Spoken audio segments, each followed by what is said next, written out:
Salut les amis de la chaîne Smart SVT.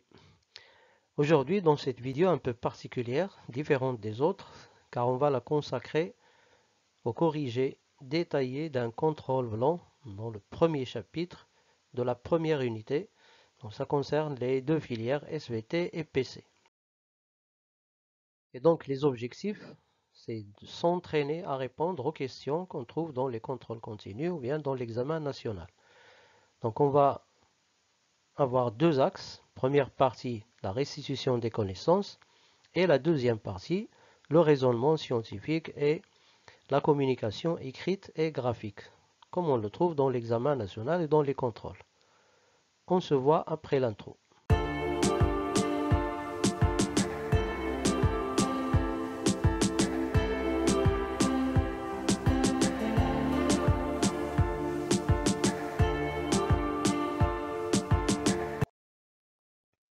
Alors, commençons par la première partie, restitution des connaissances.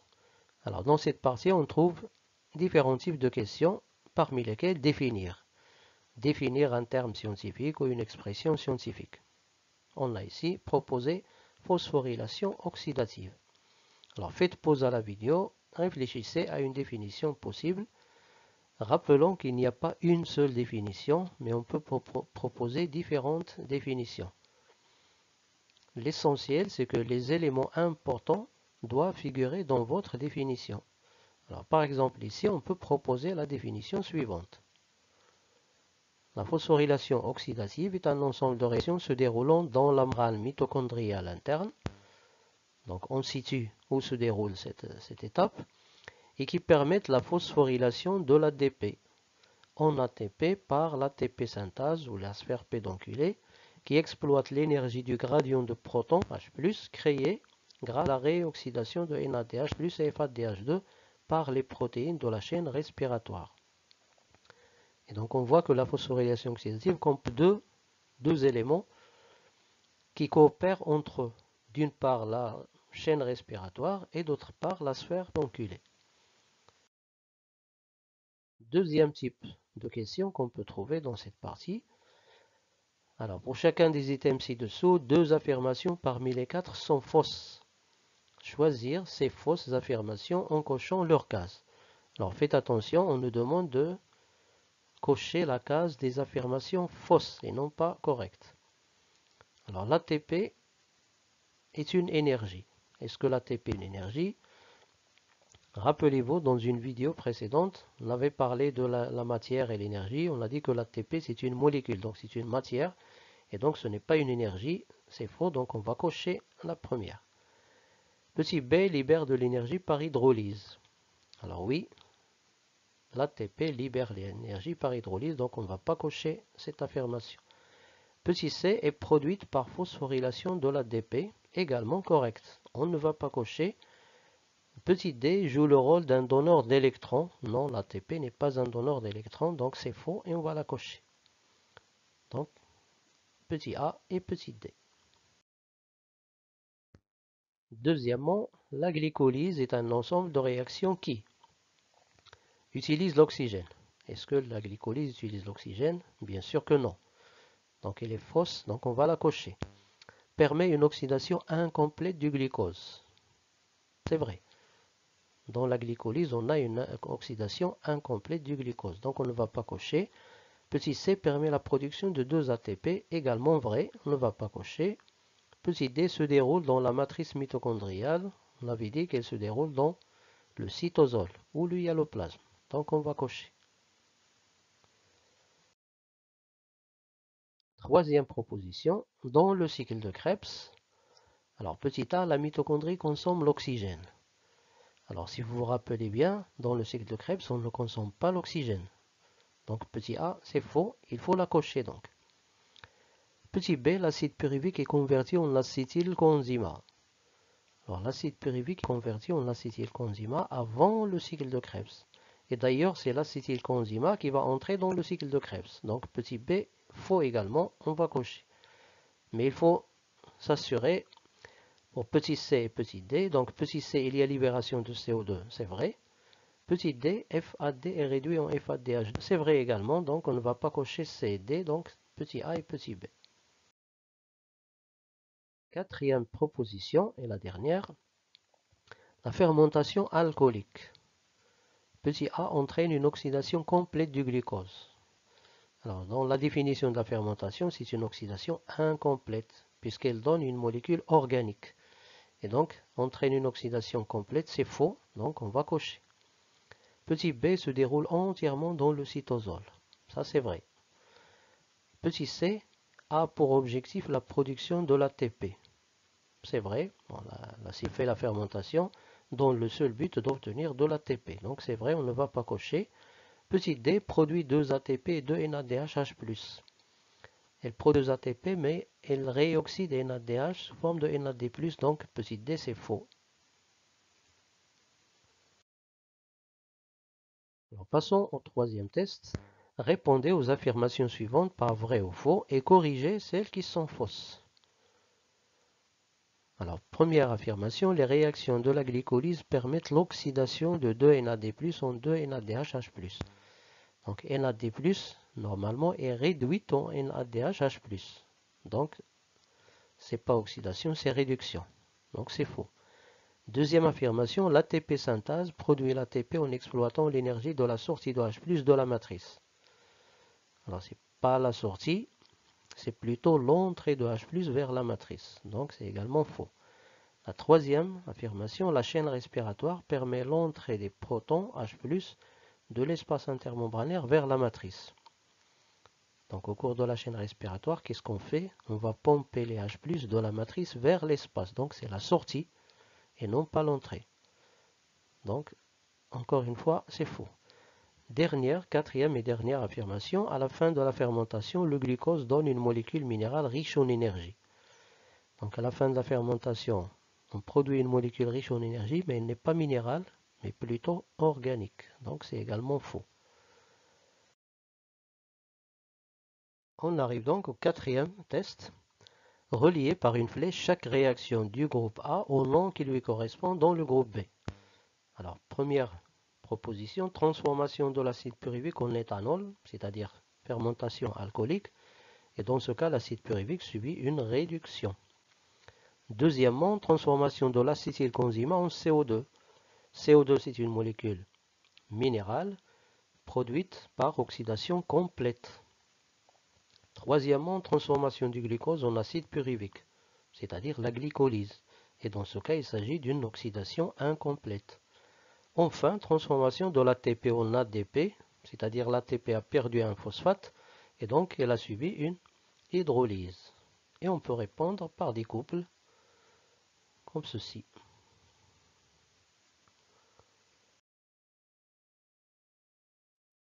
On passe maintenant à la deuxième partie, c'est-à-dire le raisonnement scientifique et la communication écrite et graphique. Alors là, on a une problématique reliée au premier chapitre de la consommation de la matière organique et flux d'énergie. Alors, je vous laisse le temps de lire les données, ou bien faites pause à la vidéo et lisez les données avant de passer au document. Donc le problème ici, une substance qu'on appelle le cyanure de potassium qui a tué plusieurs personnes et on cherche à comprendre comment le cyanure de potassium agit sur la respiration cellulaire. Donc, respiration cellulaire, c'est un terme, expression scientifique importante, cyanure de potassium et la mort par asphyxie. Et donc, l'objectif de l'exercice, c'est comprendre comment agit le KCN, ou bien le cyanure de potassium, sur la... Donc, l'expérience 1. On prépare une suspension mitochondriale riche en oxygène. À la deuxième minute, on va ajouter donneur d'électrons, qu'on va noter TH2. À la troisième minute, on va ajouter KCl, le cyanure, et on va voir comment vont évoluer, d'une part, la contraction de l'oxygène, et d'autre part, la quantité d'ATP produite dans la suspension mitochondriale. Alors, les termes importants qu'il faut souligner pendant que vous lisez les données, suspension mitochondriale, oxygène, ADP, PI, le donneur d'électrons et de protons qu'on va noter TH2, la substance qu'on dit, le cyanure de potassium, encore l'oxygène et l'ATP. Alors, voyons maintenant les résultats sous forme de deux documents, ou bien un document avec deux figures, figure A et figure B. Les questions. Première question, décrivez la variation de la concentration de l'oxygène et de l'ATP produit et déduisez l'effet du cyanure sur l'activité mitochondriale. Donc on a ici deux verbes d'action, décrire et déduire. Donc il faut d'abord décrire l'oxygène et l'ATP. Donc la variation de la concentration d'oxygène et la variation de la quantité d'ATP produit. Ensuite, il faut déduire. Deuxième question, expliquer la variation de la concentration de l'oxygène entre la deuxième et la quatrième minute uniquement.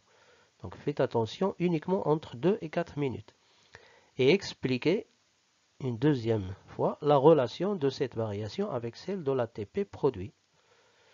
Donc votre réponse va être de cette manière.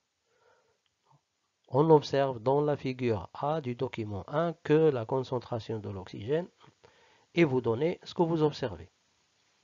Après, vous passez au document à la figure B. On observe dans la figure B du document 1 que la quantité d'ATP produit est et vous donnez ce que vous observez. Enfin, à la ligne, on déduit que le cyanure, qu'est-ce qu'il fait? On peut par exemple proposer la réponse suivante. Bien sûr, ce n'est pas l'unique réponse possible, mais il y en a d'autres. On observe dans la figure A du document 1 que la concentration de l'oxygène reste élevée et presque stable jusqu'à la deuxième minute de l'expérience. Après l'addition du donneur des électrons et des protons, TH2, à la deuxième minute, cette concentration diminue très nettement de 100% à environ 40%. Ensuite, elle devient stable après l'addition de KCN à la quatrième minute. Donc en principe, chaque variation, elle mériterait 0,25. Et donc pour la figure A, 0,25 fois 3, 0,75. Pour la figure B, on observe dans la figure B du document 1 que la quantité d'ATP produit reste nulle jusqu'à la deuxième minute de l'expérience. Après l'addition du donneur des électrons et de protons à la deuxième minute, cette concentration augmente très nettement jusqu'à environ 60 UA. Enfin, après l'addition de KCN à la quatrième minute, elle se stabilise, ou bien elle devient stable. Et par conséquent, on peut déduire que le cyanure KCN inhibe, c'est-à-dire inhibe la consommation de l'oxygène de la part de la mitochondrie et inhibe ainsi la synthèse de l'ATP. Alors, comment il inhibe ce fonctionnement, on va voir après. Pour la deuxième question, expliquer. Donc vous savez que le verbe expliquer, le verbe d'action expliquer, c'est lui qui demande le plus d'efforts. On peut expliquer la diminution de la concentration de l'oxygène entre 2 et 4 minutes de l'expérience, c'est-à-dire après l'addition du donneur des électrons et des protons TH2 comme suite. Après l'addition de TH2, ce donneur d'électrons et de protons sera oxydé par les protéines de la chaîne respiratoire au niveau de la membrane mitochondriale interne. Ensuite, les électrons issus de cette oxydation seront transférés jusqu'à l'oxygène qui est réduit en H2O. La suite, on peut expliquer la relation entre la diminution de la concentration de l'oxygène et la production de l'ATP comme suit. Grâce à l'énergie du transfert des électrons le long de la chaîne respiratoire, les complexes C1, C3 et C4 pompent les protons H+ de la matrice vers l'espace intermembranaire, ce qui permet la création d'un gradient de protons. Par la suite, les protons diffusent de l'espace intermembranaire vers la matrice en passant par la sphère pédonculée ou l'ATP synthase qui exploite l'énergie de cette entrée de H+ pour phosphoryler l'ADP en ATP. Et donc vous voyez qu'on a utilisé pas mal de nos acquis, de nos connaissances pour répondre à la question expliquée. Deuxième partie de l'exercice. Pour comprendre le mécanisme d'action du cyanure. C'est ça l'objectif de cette partie, comprendre le mécanisme d'action du cyanure, c'est-à-dire comment agit le cyanure. On a isolé les différentes protéines de la membrane mitochondriale interne et on a mesuré l'activité de chacune en absence puis en présence de cyanure. Le tableau du document 2 montre les résultats de ces mesures. Donc il faut à chaque fois, pendant que vous lisez les données, souligner les termes et les expressions importantes. Alors que nous dit le tableau? Alors voici les données chiffrées. Donc à vous d'observer et de détecter quel est l'élément le plus important dans le tableau. Alors la question 3, expliquer en exploitant. Vous voyez, il y a deux verbes d'action. Expliquer en exploitant le document 2 comment le KCN entraîne la mort par asphyxie. Alors observez bien le tableau et on va passer à la réponse. Alors vous avez sûrement observé dans le tableau que l'activité du complexe 4 est nulle en présence de KCN. Donc c'est l'élément le plus important. Alors on peut répondre, d'après le document 2, on constate que l'activité des protéines de la chaîne respiratoire est la même que ce soit en présence ou en absence de KCN. Sauf, donc la seule exception, sauf pour le complexe C4, qui a une activité de 1200 nanomoles par minute par milligramme en absence de KCN, alors qu'elle est nulle en sa présence, c'est-à-dire la présence de KCN.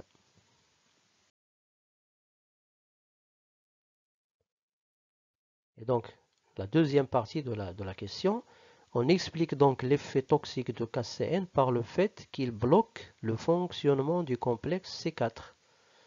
Le complexe C4, son activité est devenue nulle en présence de KCN. Donc il bloque le fonctionnement du complexe C4 et par conséquent il bloque le fonctionnement de la chaîne respiratoire. Et donc il va bloquer la consommation de l'oxygène. Ceci va empêcher la création du gradient de protons et par conséquent, il va empêcher la production de l'ATP. On arrive enfin à la dernière partie, l'expérience 3. Pour limiter l'effet toxique du cyanure de potassium, voilà l'objectif, pour limiter l'effet toxique du cyanure de potassium. Donc pour trouver une solution à ce problème, on utilise un traitement basé sur une substance notée COB au COB qui agit de la manière illustrée dans le document 3. Donc avant de passer au document, voyons les questions. Montrer en exploitant le document 3 comment le COB, la substance, permet-il de limiter l'effet toxique du KCN. Dernière question, cinquième et dernière, calculer le bilan énergétique, c'est-à-dire nombre de molécules d'ATP produites, à partir de 10 NADH+ et 2 FADH2 en présence de COB et montrer que ce traitement peut être considéré comme réussi. Alors voyons le document 3.